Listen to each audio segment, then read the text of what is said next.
গণ অভ্যুত্থানে শেখ হাসিনা সরকারের পতনের পর থেকে ভারতের সঙ্গে টানাপোড়েন চলছে বাংলাদেশের।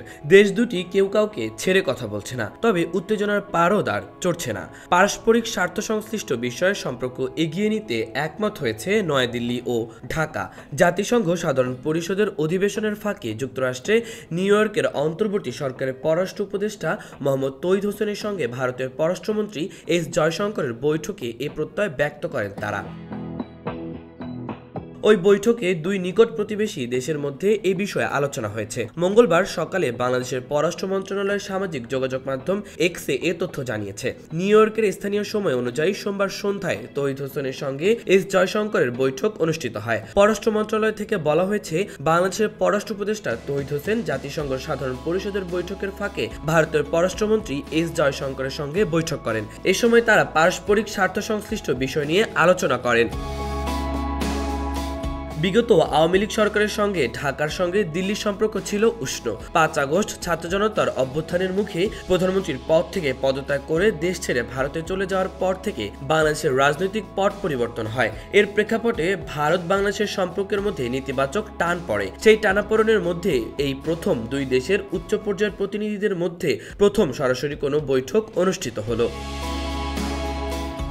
অন্তর্বর্তীকালীন সরকার ক্ষমতা আসার পর বাংলাদেশকে অনেকটা পিঠ দেখিয়ে বসেছিল ভারত, তবে বাস্তবতা এড়াতে পারছে না নরেন্দ্র মোদী সরকার। তাই ঢাকার সঙ্গে সম্পর্ক সচল করতে বিভিন্ন উপায়ে সক্রিয় হয়েছে নয়াদিল্লি। ভারতের প্রধানমন্ত্রী নরেন্দ্র মোদী এরই মধ্যে প্রধান উপদেষ্টা মোহাম্মদ ইউনূসের সঙ্গে টেলিফোনে কথা বলেছেন। মোদী এক্ষেত্রে ভারতের বৈশ্বিক বন্ধু যুক্তরাষ্ট্রের প্রেসিডেন্ট জো বাইডেনের সহযোগিতা চেয়েছেন।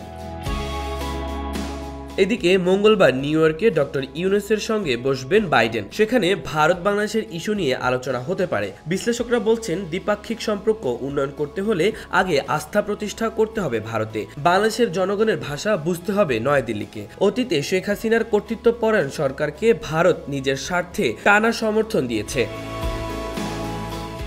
এতে বাংলাদেশের বেশিরভাগ মানুষ ভারত বিরোধী মনোভাব দেখাচ্ছে। আর শুধু বাংলাদেশ নয়, শ্রীলঙ্কা, মালদ্বীপ, মিয়ানমার, নেপাল সহ সব প্রতিবেশী দেশের সঙ্গে সুসম্পর্ক রক্ষায় ভারত ব্যর্থ হয়েছে। বিশ্লেষকরা মনে করেন, পুরো দক্ষিণ এশিয়ার দেশে দেশে ভারতের প্রতি নেতিবাচক মনোভাব বিরাজ করার বিষয়টা কিছুটা হলেও বুঝতে পারছে নয়াদিল্লি। ফলে দেশটি এখন সম্পর্ক উন্নত করার দিকে হাঁটছে। বিশ্লেষকরা আরও বলছেন, বাংলাদেশের সঙ্গে আস্থা সংকট কাটাতে সীমান্ত হত্যা ও মাদক চোরাচালান বন্ধ করা সহ কিছু ব্যবস্থা জরুরি ভিত্তিতে ভারতকে নিতে হবে। নিরাপত্তার ক্ষেত্রে ভারতকে উত্তর পূর্বাঞ্চলের রাজ্যগুলো অস্থিতিশীলতার জন্য বাংলাদেশ ও মিয়ানমারকে দায়ী করার কৌশল থেকে সরে আসতে হবে। পার্বত্য চট্টগ্রামে অশান্তি থাকলে ভারতের উত্তর পূর্বাঞ্চল স্থিতিশীল থাকবে না, এটা ভারতকে বুঝতে হবে।